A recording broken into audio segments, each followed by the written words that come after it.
What's good, y'all? It's your boy Chris, man. Welcome back to another brand new video. Let's see what we got going on right here. Got another good one, man. Got MJ going on. If y'all don't know, man, I done already made a lot of playlists. Got a Larry Bird playlist, got a Michael Jordan playlist, got some documentary playlists, and I'm still making some more. But hey, I'm gonna get right into this, man. I am extremely excited for this one, man. The day Michael Jordan showed the NBA who is the boss. Let's get right into this. You know, me yapping. Already know too. Leave a like, comment if you're new to the channel. Go ahead and subscribe button. Follow me on all my social media. It's my fault, Tony. I forgot to say it. And everything is down in the description. Follow me, man. But let's go. Come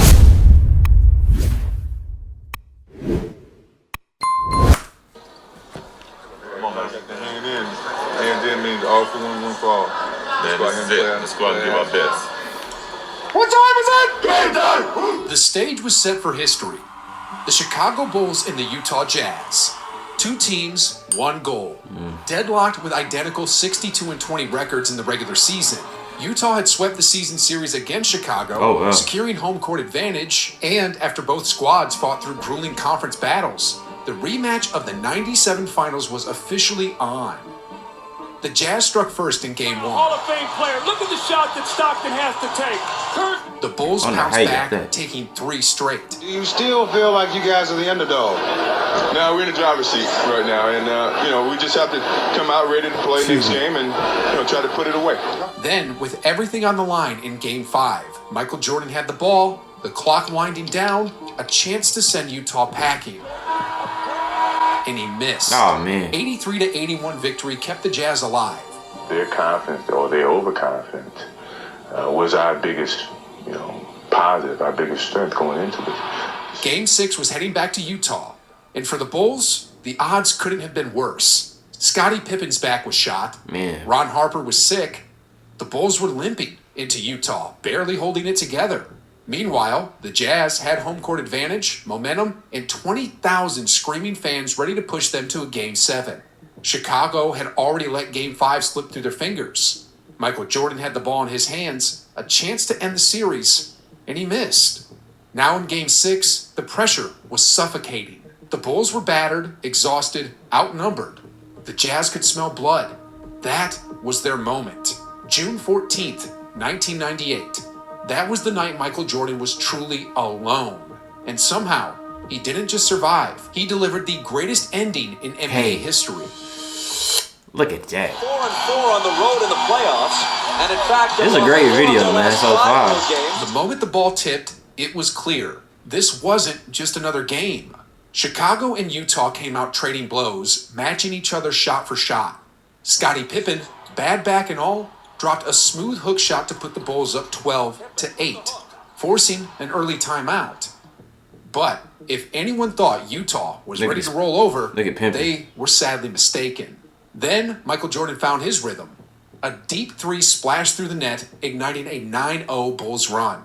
Chicago was rolling until things got sloppy. Stockton. Harper right now is on Malone. 3 illegal defense calls in 1 quarter? Man. If you weren't around for 90s basketball, let's just say this rule was like getting a speeding ticket for driving 1 mile over the limit. Too far from your man? Violation. Not quite doubling? Violation. The NBA was out here policing spacing like it was a crime. Thankfully, someone with common sense finally got rid of it. But Utah head coach Jerry Sloan wasn't having it. Before the second illegal defense could even be enforced, Sloan lost his mind. Damn. He got so animated, the refs had to call a double technical, sending Jordan and Jeff Hornacek to the line for free throws. Chicago pushed their lead to 9, but just when it seemed like the Bulls were taking control, Utah punched right back. That's what they do. Antoine Carr came off the bench and went to work immediately, making an instant impact. Hornacek buried a transition 3, and just like that, the lead was down to 1. Karl Malone added to the Jazz momentum, but Bill Wennington finally stopped the bleeding for Chicago. Then came the final minute, Jordan versus Malone.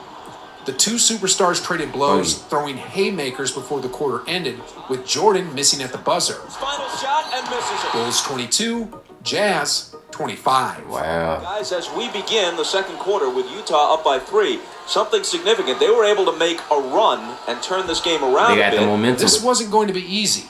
Utah came ready for war. With Jordan on the bench, the Bulls had to keep the game from slipping away. Dennis Rodman found Tony Kukoc for a smooth bucket. Tony. But the Jazz weren't about to let Chicago gain ground. Howard Easley drained a deep three as the shot clock expired. Except it didn't count. On the replay, clear as day. Easley got the shot off with a full second left, but the refs waved it off. That's a brutal call, and Jerry Sloan knew it. But with a technical already under his belt, he couldn't risk getting tossed. Heck no. The Jazz had to eat it, and it later ended up being an important call in the game. Wow. It was quite an unfortunate sequence for the Jazz. That's insane. Meanwhile, because I ain't gonna cap, bro. If you would hit that, that's a whole momentum shifter, dog. I ain't gonna lie. That one play can affect the whole game. Bulls needed a spot. Wow. And with 9 minutes left in the half, MJ stepped back onto the floor, and the game instantly felt different. Bro, The Bulls chipped away at Utah's lead, and with under 7 minutes to go, Jordan had them back within 1 point. But the rest of the quarter was a slugfest.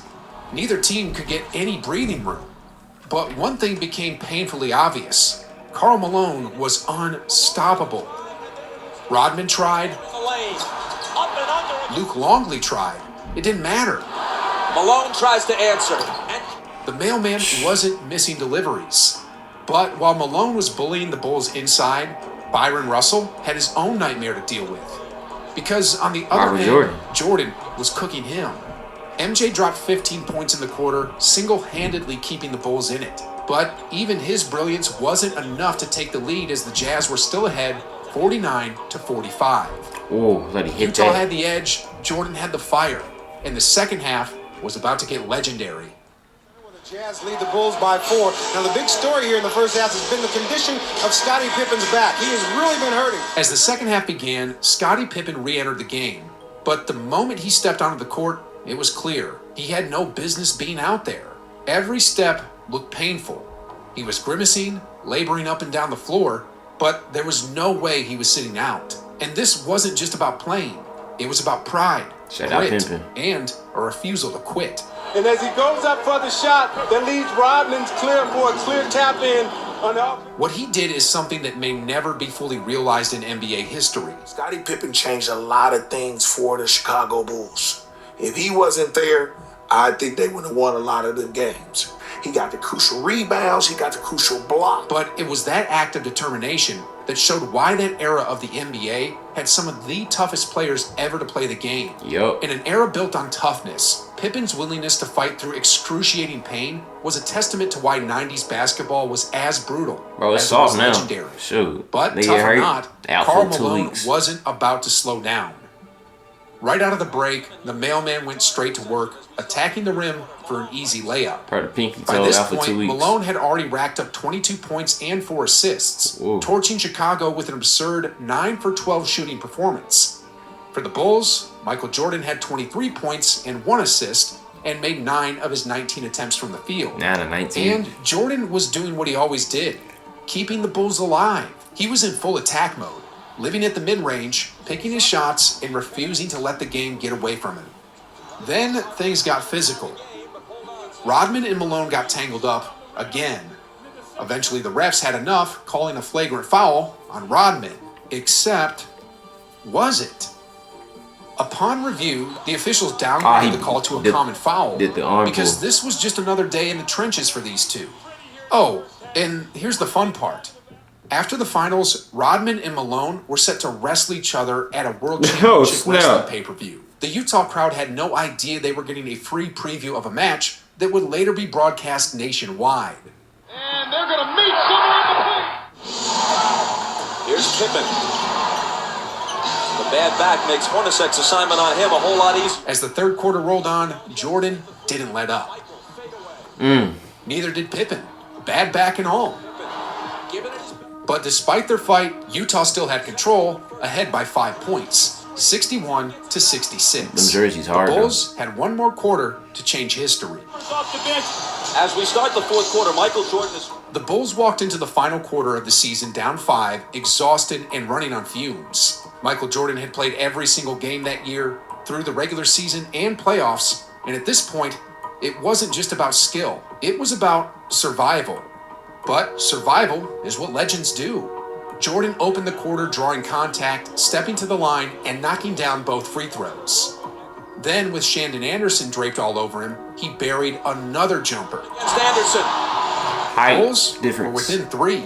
The comeback was brewing. And then, in a moment straight out of an alternate universe, Dennis Rodman, yes, Dennis Rodman buried a 20-footer. The shot forced Jerry Salone to throw Karl Malone back into the This fight. is crazy. And Utah needed him because Chicago wasn't backing down. But at this point, Jordan was drained. Between the legs and the jumper. He had nothing left to give on defense. He had to save every last ounce of energy for the moments that mattered most. But even on fumes, he found a way to deliver. With under 7 minutes left, he stepped up to the top of the key and drilled a jumper, giving the Bulls their first lead of the quarter. But the Jazz weren't going down easy. Karl Malone kept punishing Chicago, overpowering defenders, and keeping Utah alive. Big man can shoot free throws. On the other side, Scottie Pippen, barely able to move, refused to let his team down. And then, with 41.9 seconds left, the entire season flipped. John Stockton hit a wide-open 3 to give the Jazz an 86-83 lead. It looked like Game 7 was inevitable. The Bulls had never gone the distance in the finals before, and Utah had all the momentum. But Michael Jordan had other plans. Straight out of the timeout, he blew past Byron Russell, soared to the rim, and laid it in. Bulls down 1. 37.1 seconds left. On Utah's next possession, Jordan lurked like a predator. Malone got the ball in the post, a spot where he had dominated all night. But just as he good steal. turned, Jordan struck, sneaking behind him and ripping the ball away. Pay Then came the attention. moment, the most famous shot in NBA history. With 9 seconds left, Jordan walked the ball up the court, Russell in front of him. One quick move, a subtle push, and Russell stumbled, and Jordan took advantage. With 5.2 seconds left, Jordan had done it again. His 45th point, his 16th of the quarter, the shot that froze time. Utah called timeout. One last chance. Stockton got the ball, rose for a desperate 3, missed. Man. The buzzer sounded. The dynasty was complete. For the 6th time in 8 years, the Chicago Bulls were NBA champions. And at the center of it all was Michael Jordan standing alone in history. 45 points, 4 steals, 1 last dagger. It wasn't his most dominant game. It wasn't his most efficient game, but it was the one that mattered most. The gritty one, because right? just months later, he walked away. Jordan announced his retirement, saying he was 99.9% sure he was done. I am here to announce my retirement from the game of basketball. It won't be another announcement to baseball or anything to that nature. And just like that, the most cinematic career in sports history had its closing scene. Think about it. The buzzer beater at North Carolina, to battling the Pistons, to the first three-peat, the baseball experiment, the comeback, the flu game, 72 wins, and then this. Mode, the backup and the fadeaway. Man, I tell you, and he hits the jump shot. if he ain't do the baseball Every thing, chapter built to sheesh, this moment. A perfect steal. a stats be perfect looking a little shot, different. A perfect ending. The shrug, the layup, the flu game, the double nickel, the Knicks con, the last Double shot. nickel. Jordan didn't just dominate the NBA. He turned it into his own personal mythology. And that shot over Byron Russell? This wasn't just the greatest moment of Jordan's career. It was the greatest moment the NBA has ever seen. It was one of them for sure, boy. Y'all let me know, man, what was your favorite moments of Michael Jordan? Man, what was your favorite era? Anything like that nature. But this was a great video. Great video. I got more on the way, man. Thank y'all. Love y'all. Don't forget to be great content for all your dreams. I got more on the way, y'all. Boys out, man.